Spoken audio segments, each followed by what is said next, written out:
Hi, everybody. I hope that you're doing well. We are now in we're in the book of Genesis this week. This is chapter 4, and I hope that you are learning lots about the Old Testament and Hebrew literature. Well, let's talk a little bit about the first book of the Bible. You can't miss this one. And I want you to pick up a Bible, go to Genesis, the first book of the Old Testament, and I just want you to flip through it, thumb through it, get familiar with it. Look at some of the stories, even if you don't read all of it, okay? There's another thing that I want you to pay attention to. In Genesis, we know that this is a book of origins. It talks about beginnings and how things came to be. It helped people understand why things are the way that they are. If you go to Genesis chapter 1, you will see the beginning of the creation story. And then if you go to the next chapter under chapter 2, you will see like around verse 4, there's another creation story. So that's something interesting that a lot of students don't pick up. There are actually two creation stories found in the book of Genesis. And some people say, well, which one can you believe? We can believe both, but just in looking at it in terms of the book, it's interesting how whoever wrote it, we're not really sure who actually wrote this one, is attributed to Moses. It might be him, it may not.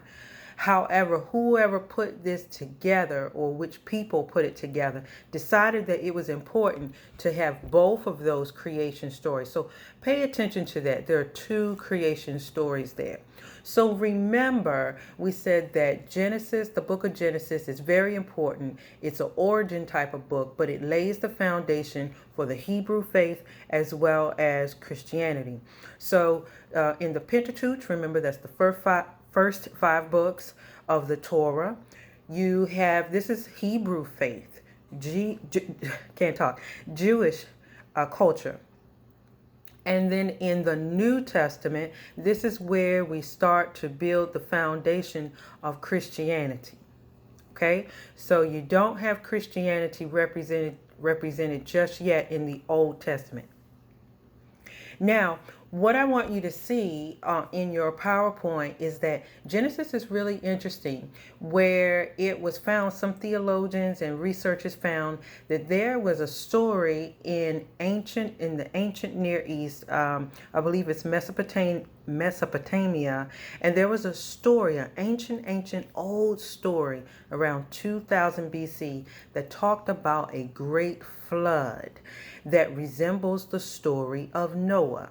So it's really interesting to see how something from the Bible was reflected, or in the Old Testament was reflected in the literature of that day. So we're thinking, was this literature included in the Old Testament? We're not really sure, but it's really interesting how it's reflected. It could be reflected different ways. In your PowerPoint presentation, I gave you a table, kind of like a chart, so you can see the different chapters and the different main characters that are introduced to you in the book of Genesis. We go throughout the creation of the earth, and then we talk about the fall. And it doesn't mean that people are falling down, but what we mean when we say the fall, that's when Adam and Eve fall to sin. And Adam and Eve, if they, we believe that they made a wrong decision in eating of the fruit that was in the Garden of Eden, and they went against what God told them to do. So hence a a curse or a prerequisite was kind of laid down for humans that, we just kind of do wrong. It's just kind of in us. But throughout history of the Old Testament, we see that God doesn't leave us. God will continue to stay with us and help us to get better. And then we see the flood narrative, and that's with Noah. We're introduced to Abraham and his family, Isaac, Jacob, and Joseph. And those individuals we'll see a little bit later are patriarchs patriarchs of the Hebrew faith and show how God moves through those families, okay? Now, I want you also to see that, and I think this will be in your discussion, that God, may see God called Yahweh in Scripture or called God or Lord, and it all represents God. But I also want you not to get confused if you see Yahweh, still means God.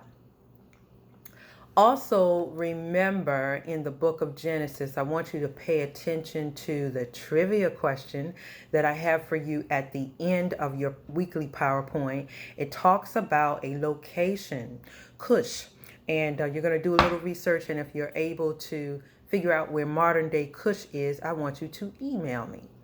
All right, everybody, happy learning, and I hope that you're really enjoying the first book, the book of Genesis, and continue with your reading. I posted a few things for you to read. I can't post the whole chapter, and make sure you answer that discussion question by Sunday night. Have a good one. Bye-bye.